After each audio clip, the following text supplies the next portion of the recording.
Hey, welcome to the Press Box Chronicles with Jeff Pearlman.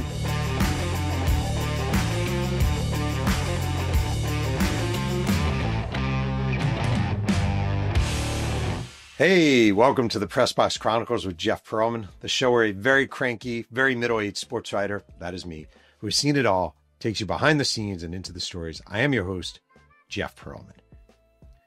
And today, we're going to delve into something that has always fascinated me. See, I'm a fan of complicated moments for athletes. And what I mean is, it's always what you see on TV or on the field are the highs, right? You see people celebrating, you see people doing amazing things, you see the home runs. But I think what a big part of journalism is finding the small and digging into it, finding moments that tell you more about a person, more about how a person is feeling, how a person is reacting in the shadows of those moments. And what we're going to talk about today is something really fascinating, which is Walter Payton, for my money, the greatest running back of all time and probably the greatest football player of all time, and the aftermath of Super Bowl 20, what should have been the highlight of his unbelievable career, but wound up being, in many ways, the lowest moment of his football life. And we're going to talk about that today. I'm about to educate you about the late great Walter Payton. Rest in peace, my dude, you was the best that ever did it. Pearlman wrote the book. Listen as I spit it. Racial segregation, discrimination, couldn't stop him. Name a defense in the... So if you know anything about football, in particular, if you know anything about dominant football teams, the 1985 Chicago Bears are the shit. The 85 Chicago Bears went 15-1. They ran Buddy Ryan's 46 defense. They had just a swarming, inescapable fleet of defenders from Mike Singletary and Wilbur Marshall and Otis Wilson, Dan Hampton, Richard Dent. It was just one guy after another. They just beat the shit out of you. And this defense is legendary. And meanwhile, on offense, the Bears had a very solid quarterback in Jim McMahon, a deep threat in Willie Gault, a really good fullback in Matt Suhey. But the number one weapon they had was Walter Payton. And at the time, Walter Payton was in his 11th season. And he's already the NFL's all-time leading rusher. He surpassed Jim Brown. He was a kid out of Jackson State who just made it. And here he is later in his career, 1985, and he has one of the best seasons of his life. He runs for 1,551 yards. He runs for 9 touchdowns. He averages 4.8 yards a carry. He's a great, great running back. And the Bears lose one game that season, famously to the Dolphins. And they storm through the playoffs, and they wind up reaching the Super Bowl in New Orleans. And the Chicago Bears, one of the greatest teams of all time, arguably the greatest team of all time, are facing the very mediocre, very underwhelming New England Patriots. And the New England Patriots really have one super duper star, Andre Tippett, a linebacker. And otherwise, their quarterback is Tony Eason. Their halfback is Craig James. They have Stanley Morgan and Irving Fry. They're very, very mediocre. But they snuck through as a wild card team, make the Super Bowl. And the Super Bowl was being played in New Orleans, Louisiana on January 26, 1986. And then the week leading up to the game, everyone is talking about the Bears.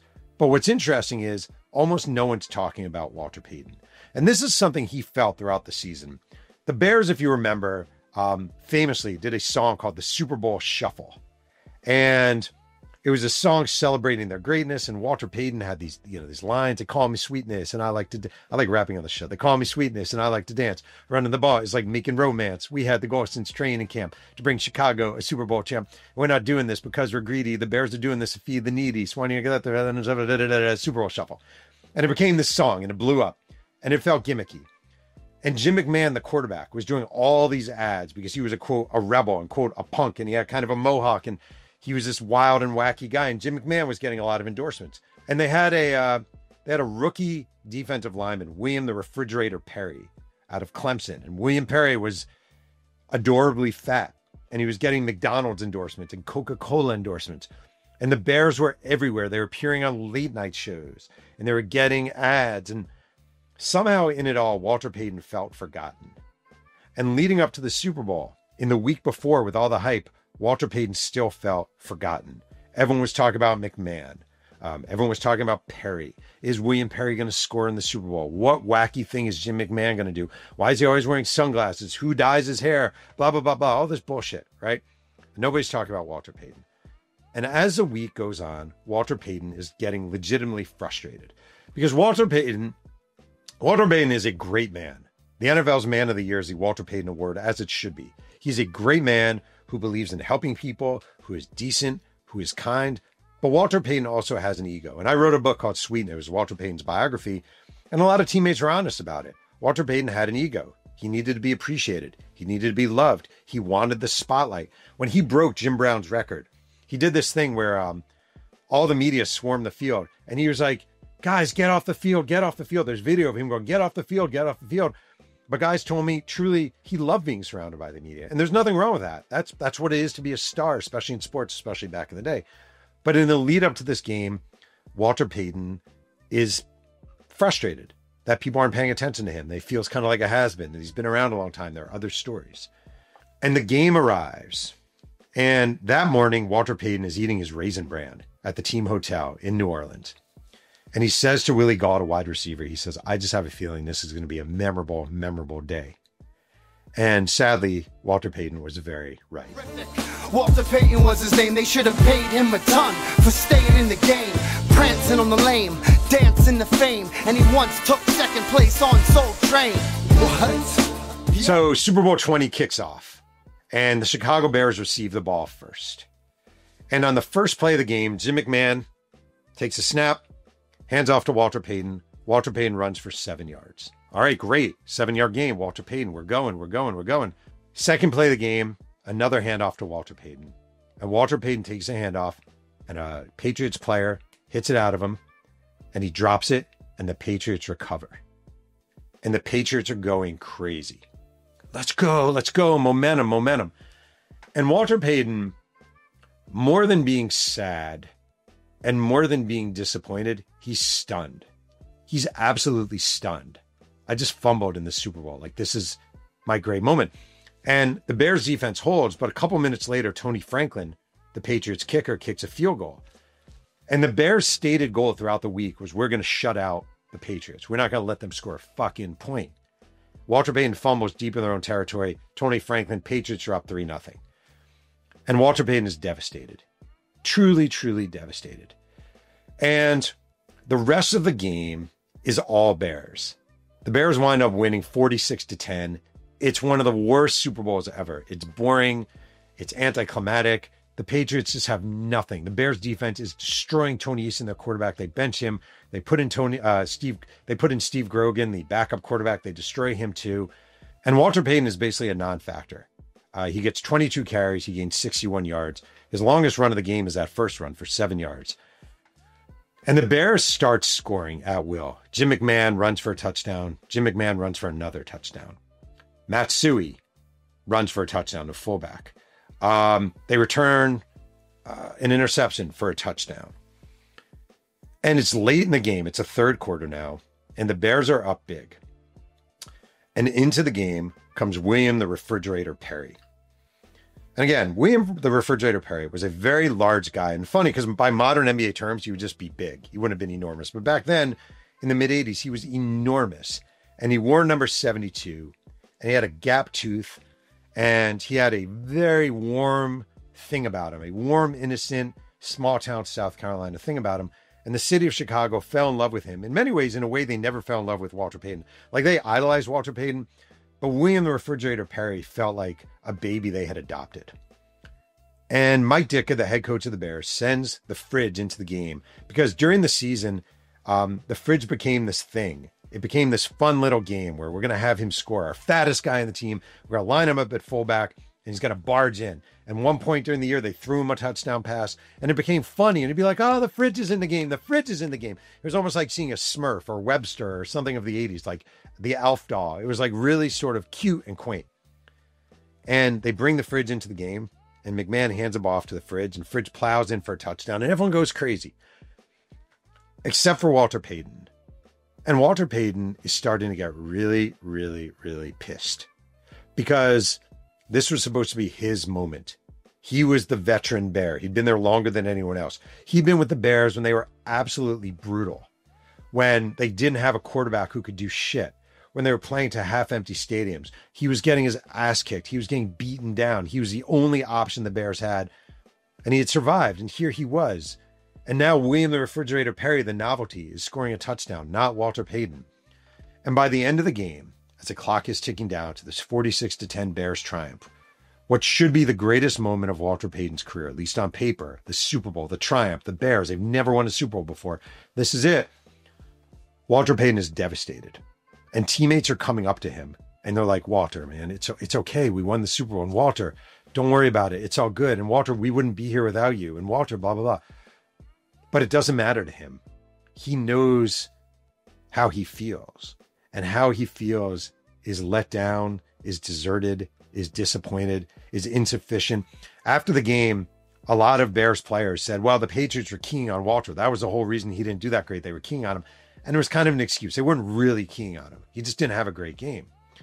And the final bell, gun goes off, and all the Bears storm onto the field, and Mike Ditka is put on shoulders, Buddy Ryan, the defense coordinator, on shoulders. People are hugging and laughing. And Walter Payton walks right into the visitors' locker room in the Superdome in New Orleans. And while all the players are popping champagne and celebrating, Walter Payton goes into a broom closet. And what happens next is one of the most confusing moments in the history of NFL superstars. Sweetness, sweetness, sweetness, sweetness, sweetness, sweetness, sweetness, sweetness, sweetness, sweetness. The Super Bowl has ended. The Bears have won. They are world champions for the first time. Players are going crazy. They're hugging and they're sobbing and they're excited. And this is it, the culmination of a great season, 15-1 Chicago Bears. And they go into the locker room and no one can find Walter Payton. And that is because Walter Payton bolts off the field, goes into the locker room, finds a broom closet, and goes in there by himself and closes the door. And for, 5-10 minutes, Walter Payton is by himself in the broom closet crying after winning the Super Bowl. And there are two guys, Ken Valdesari and Bill McGrain, who worked in the Bears Communications and Media Relations Department. And they're looking all over for Walter Payton. Where the fuck's Walter? Where's Walter? Yo, where's Walter? They can't find him. And finally, someone opens up a broom closet and they walk in and there's Walter. And he has his jersey ripped off on the floor. He's still wearing his football pants.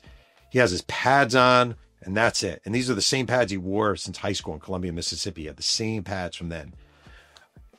And they walk in and Ken Valdesari says, Walter, we need you out there. And Bill McGrain's like, Walter, we need you out there. People are going to ask about you. And Walter Payton says famously, he goes, I ain't a monkey on a string here to dance for you. Whoa. Well, Walter's agent was a guy named Bud Holmes. And Bud Holmes, who I spent a lot of time with working on the book, I've never met another guy like Bud Holmes. Bud Holmes is this guy from the deep South. Lives in Alabama. Super thick accent. Drops the N-word, but has a ton of black clients. Like he's a very complicated Southern figure. And Bud Holmes is at the game.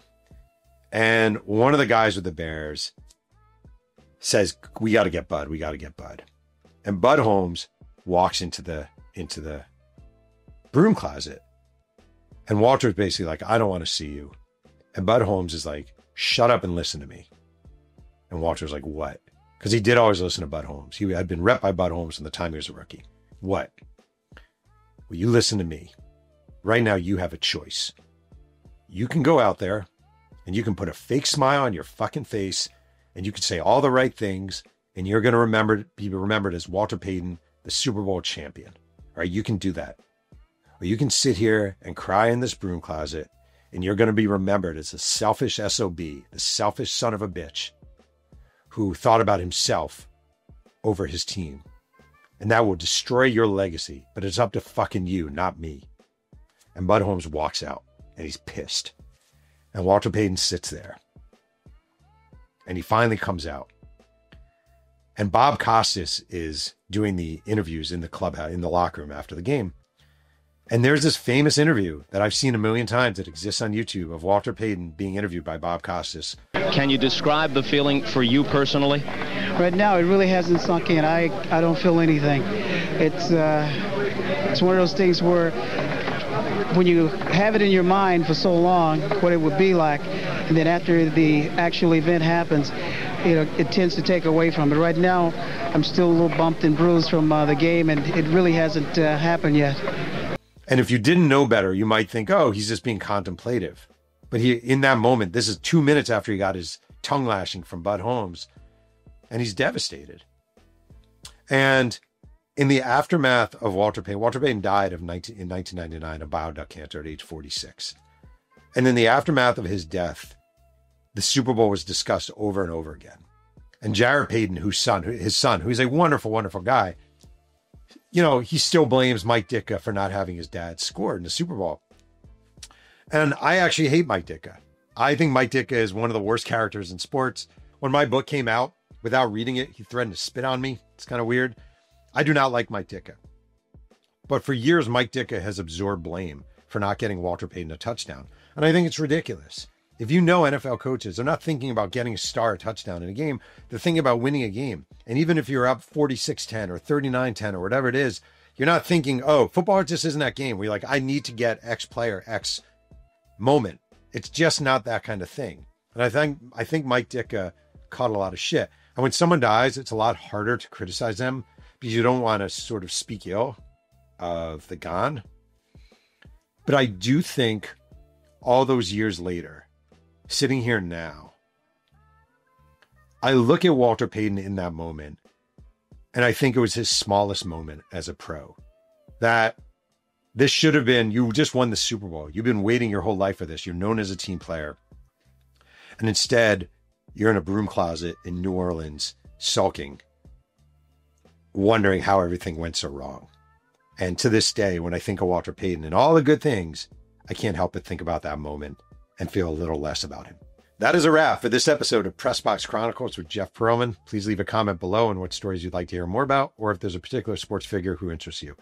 Please, please, please, please make sure you like and subscribe and follow me on TikTok at Jeff Pearlman Author and on Bluesky at Jeff Pearlman. Thank you so much for diving behind the scenes and digging into the story. We will see you next time on Press Box Chronicles.